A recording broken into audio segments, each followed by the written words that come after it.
All right, welcome to my FX Buddies, the podcast.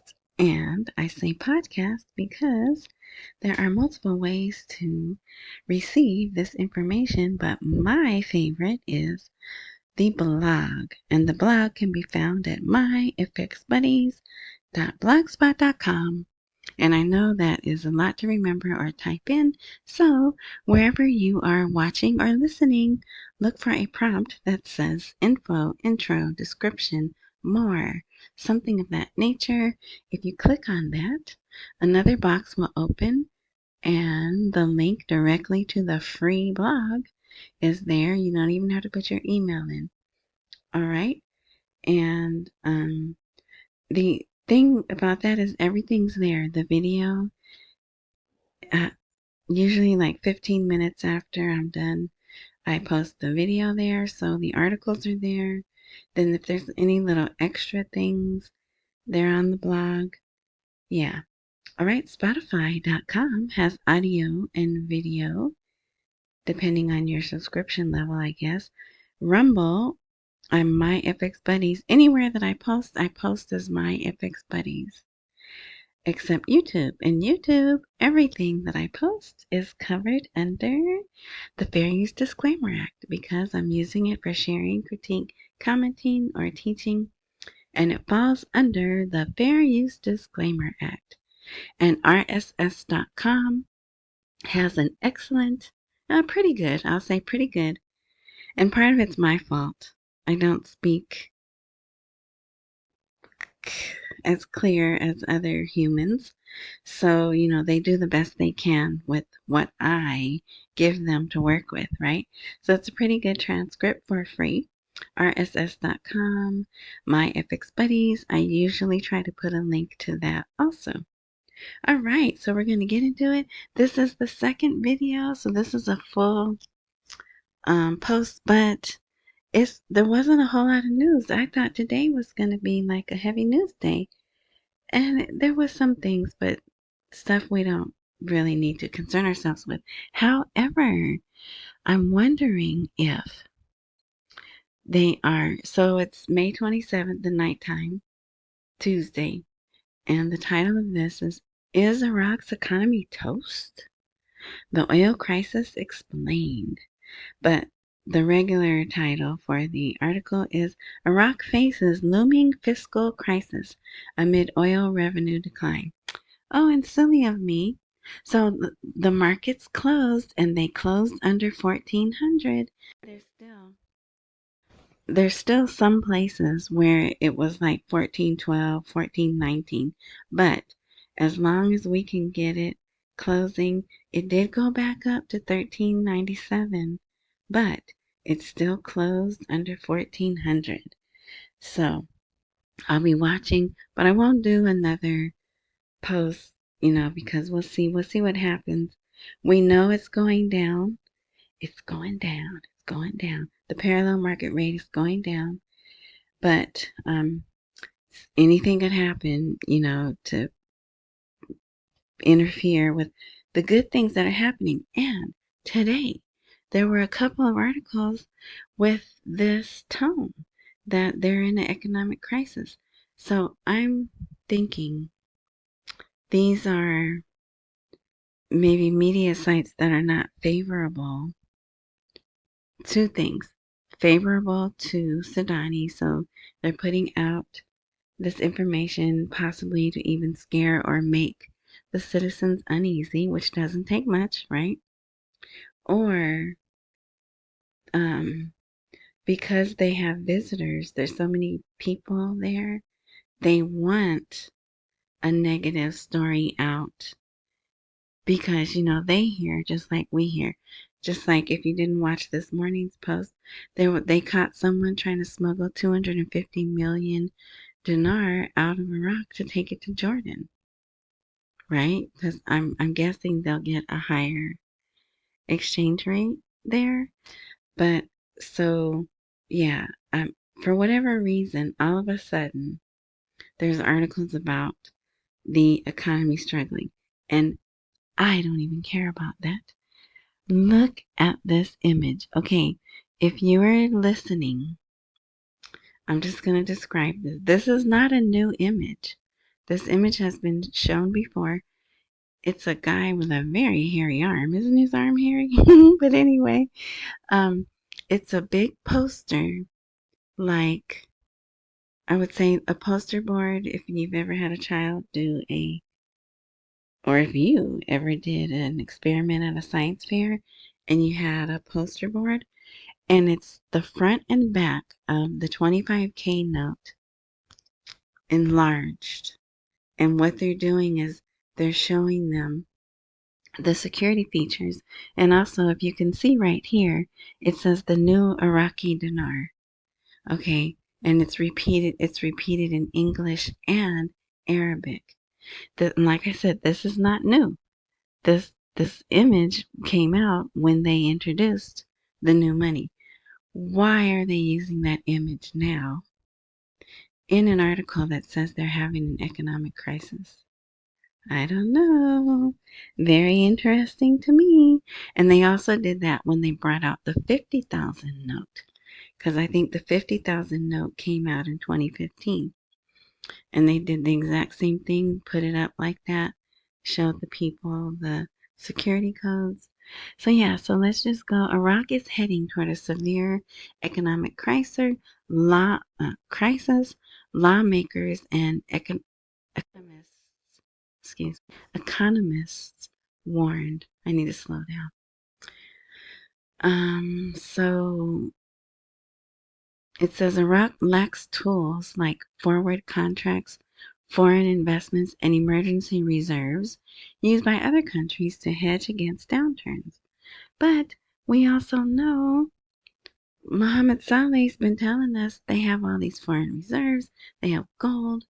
So I'm not really sure why they're coming out this way. Like I said, I gave you the two reasons, but I'm hypothesizing, right? Is that when you're just wondering, thinking?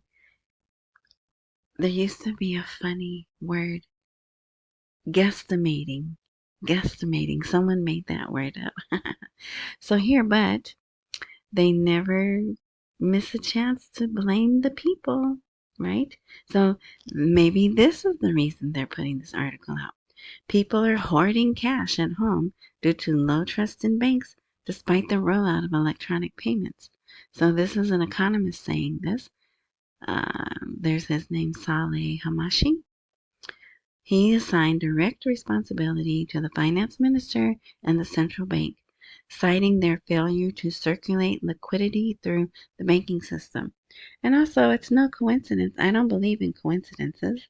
There's several languages older than English that don't have a word for a coincidence. So I don't believe in them. But yesterday, Sudani had a meeting with, what's that? It's a Supreme Council of Redevelopment and Restructuring. And what did they talk about? Restructuring the board of directors of the banks, including the CBI.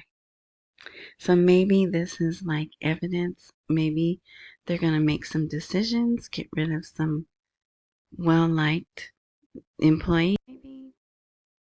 And they can say, hey, look, this is why. I don't know, but we'll find out. Everything usually comes out in time, right? That's why my mother used to say, we shall see what we shall see. All right. So Hamashi also criticized the central bank's lack of a coherent monetary strategy, saying it still operates without a unified fiscal vision.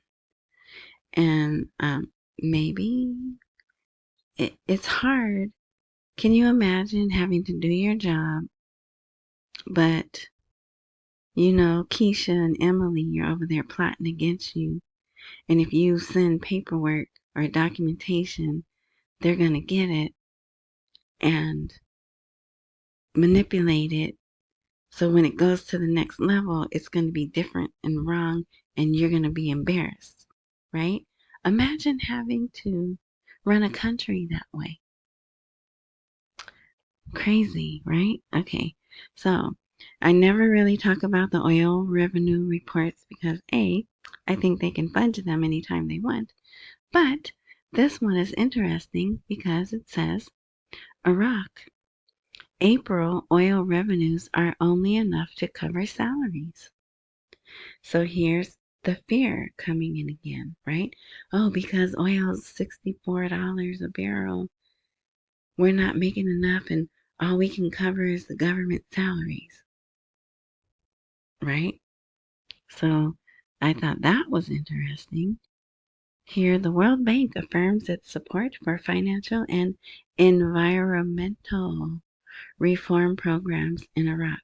So this is a different group from the World Bank meeting with, here, I'll make that larger if you're trying to read it on a phone. Meeting with the finance minister, Miss Sammy. Oh, look, here they have Muhammad in her name. Huh, whatever. Yeah, so the delegation came from the World Bank Environment Sector Mission. But here you have the World Bank wanting to get involved with Iraq, even though it's about climate change, but and the financing and things like that needed. Yeah, so they had that meeting today. Here is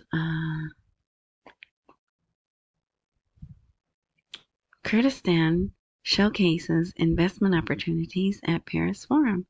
And there's an image here, but it's not showing. But I found an even better one.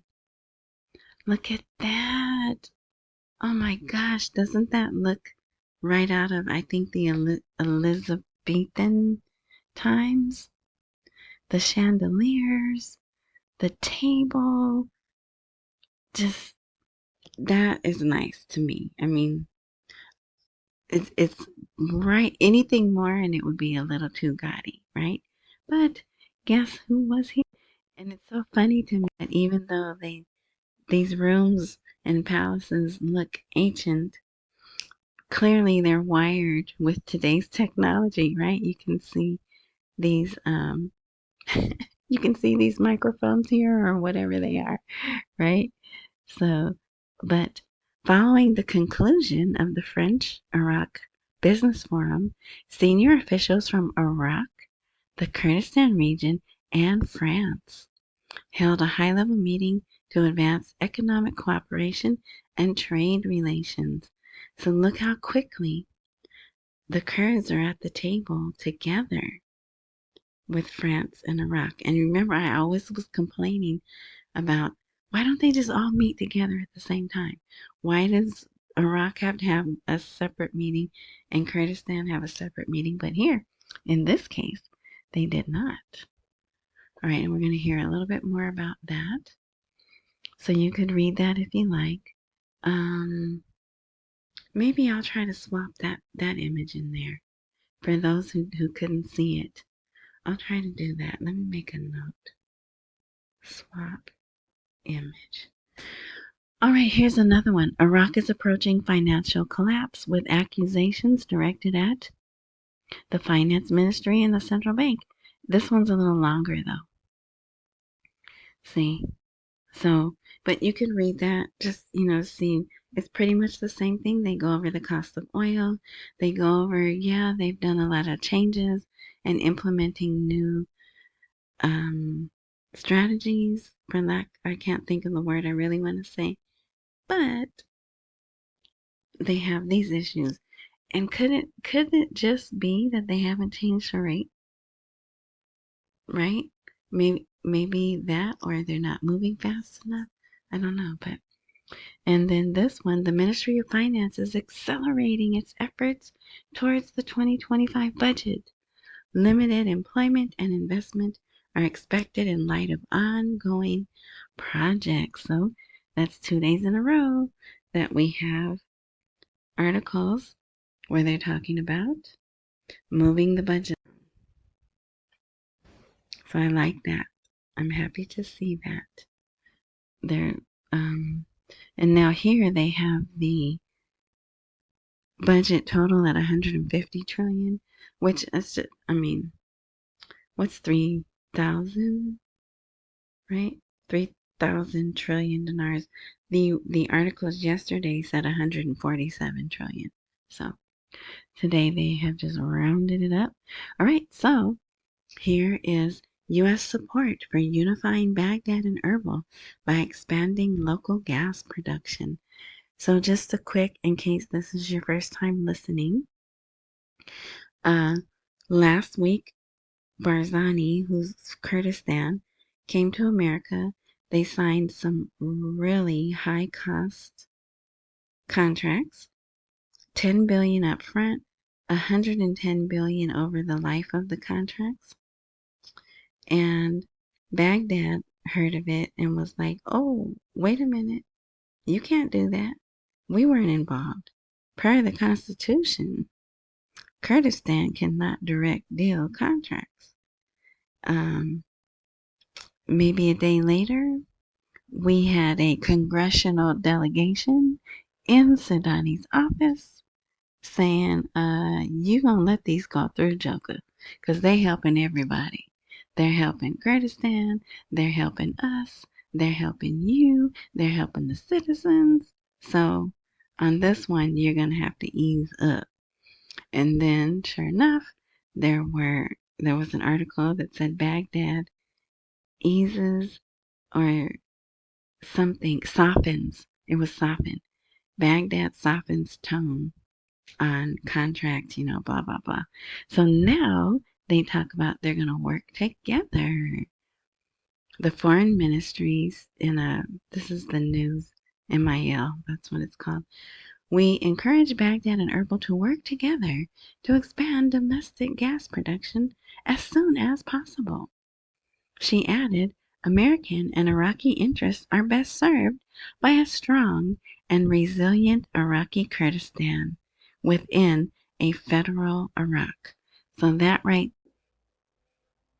that's the statement we're going to hear. Iraqi Kurdistan in a federal Iraq. And the federal is Baghdad. Watch. So here's my one commercial. Buy me a coffee. That will be a link. This will be, this is a QR code. And thank you. People seem to like Cash App better.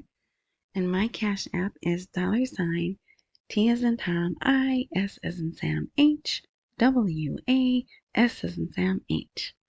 All right, so going back, Washington confirms its support for gas contracts with the Kurdistan region after the Iraqi lawsuit. So they already know there's going to be a lawsuit. The Ministry of Oil, so see, it's not Sudani. It's the Ministry of Oil. They declared the contracts null and void based on the Constitution, which we helped put together. So I think that's hilarious. But the people who are in office now aren't the ones. They're not the authors of the plan. If you've been around a while, you've heard that phrase, authors of the plan. Yeah, um, so they're probably like, okay, yeah, you can do your little lawsuit, but you're gonna have to hurry this up because we want these deals done and they're gonna get done. And here's another, so this is this lady, what is her name? Tammy Bruce. She came out with a statement on Tuesday. Washington announces its support for U.S. oil contracts with Erbil. They benefit all Iraqis. And as I was saying, with Sudani being up for re-election, in any of them, right? So all the parliament is up for re-election. If they say no, we don't want these contracts to go through, then the citizen like, hey, you taking money out of our pockets now, right? So I really don't think it's going to be a problem. But, they have their constitution and their procedures they have to go through. And I think they will make this a top priority. Now here, who's this lady? This is a different lady. Elizabeth Trudeau, but she's American. She visited Abdul Latif Jamal Rashid, who's the president of Iraq. And what did they talk about? Washington praises Iraq's regional role and affirms its support for its stability. So this is a nice little short, very positive article. And I'm wondering, was her visit already scheduled, or is it more of, hey, we need these oil contracts done, right? Because it says Iraq's regional role. Well, here. The United States expressed aspiration to enhance bilateral cooperation on issues of common interest and support efforts to establish security and stability, praising Iraq's regional role and its effort to end tensions and crises. Okay, this is positive. Implementing the joint security agreement on the table for Iraq and Iran. So usually when it says implementing, that's the second phase. They usually agree, then they implement, and then they activate. So they had that meeting. You can read about that if you'd like. And there's Lyria is in there, and they even talk about Moscow too. Now here, they just can't leave well enough alone. The Parliamentary Finance Committee explains the reasons for the decline in the dollar price. It is not due to government measures. Well, yeah, it kind of is, because they stopped the smuggling. And this is Jamal Cougar, who I don't know if he's for Sudani or not. I really can't tell. Sometimes he seems to have his back, and sometimes he doesn't. And here it says, talk about measures taken by the government and contributed to the decline in the dollar exchange rate against the Iraqi dinar is incorrect. He says the reasons is stagnation of trade and the decline in demand for the dollar in the parallel market. But who shut off the parallel market? The CBI and the government. It took them long enough, right? But they did. So, and remember, if you didn't hear the little short video that I did this morning, what's even more,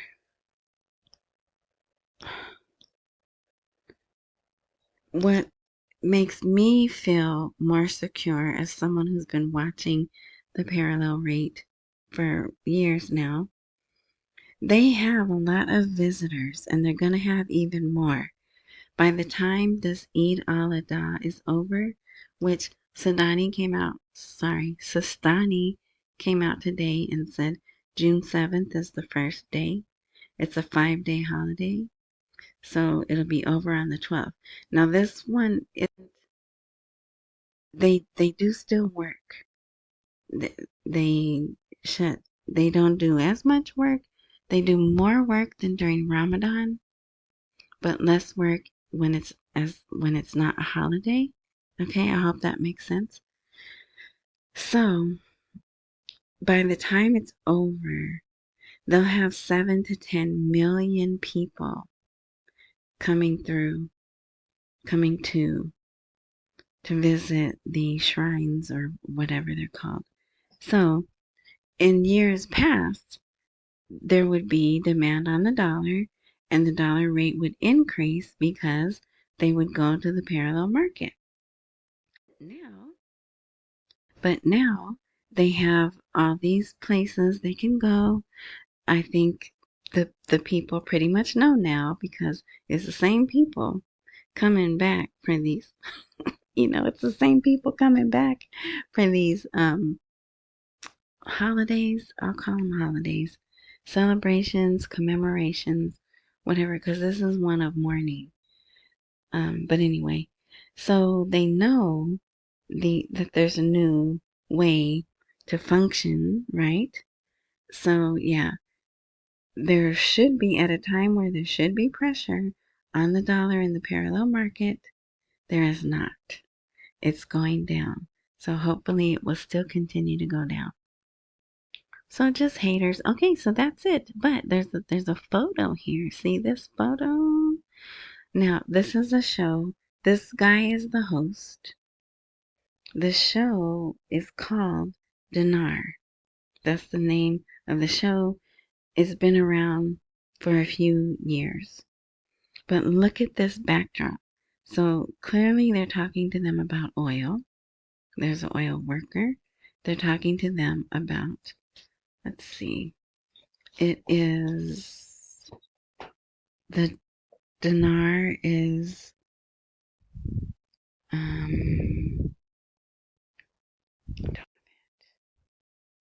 shoot, I think I closed it out.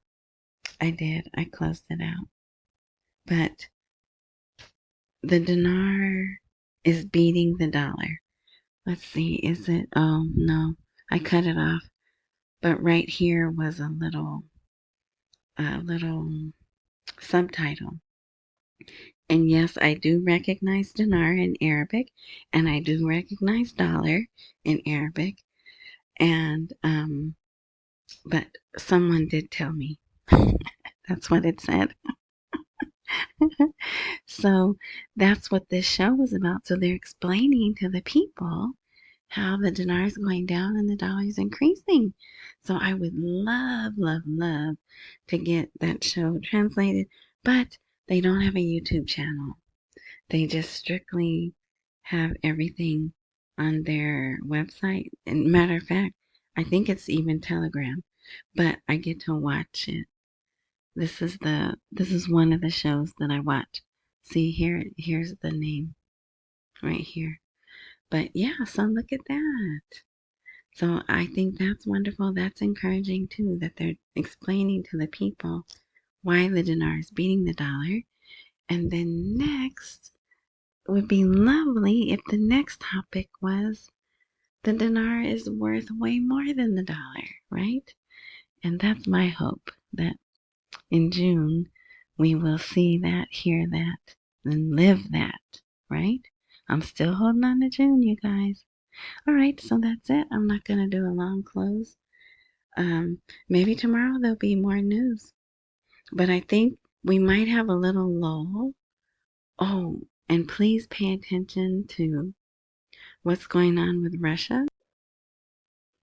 Um, I don't want to talk about it here, but you should look it up because it uh, possibly, I'm saying possibly, it could be a holdup for the whole thing, the whole, what is it? The whole global reset.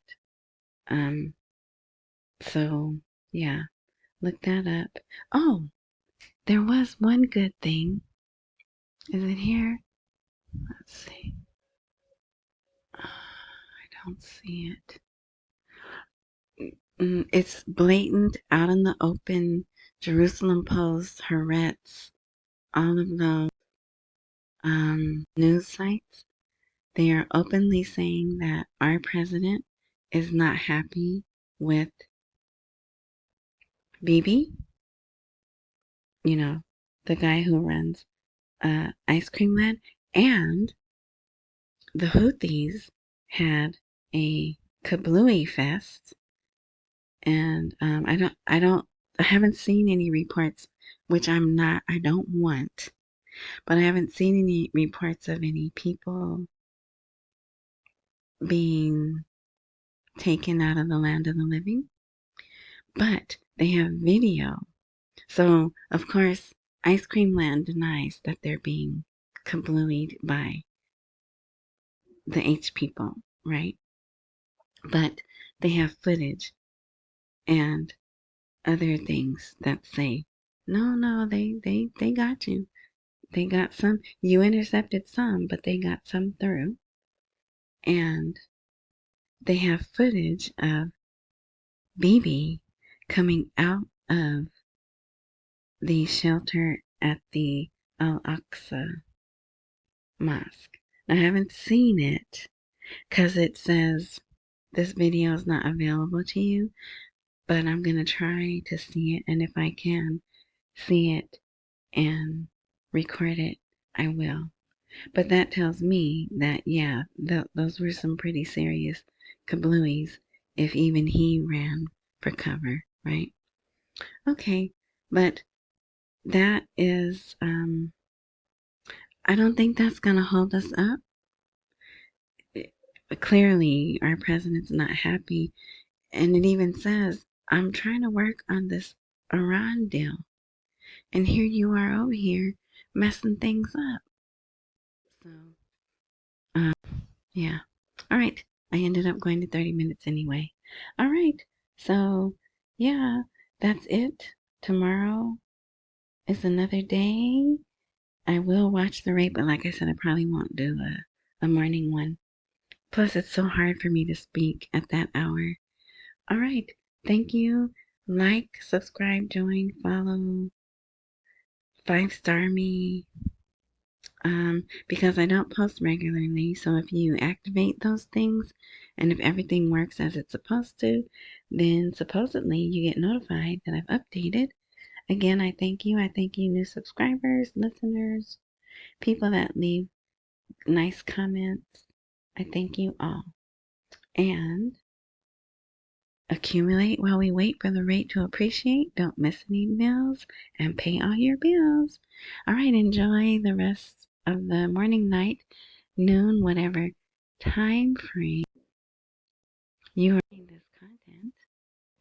And until next time.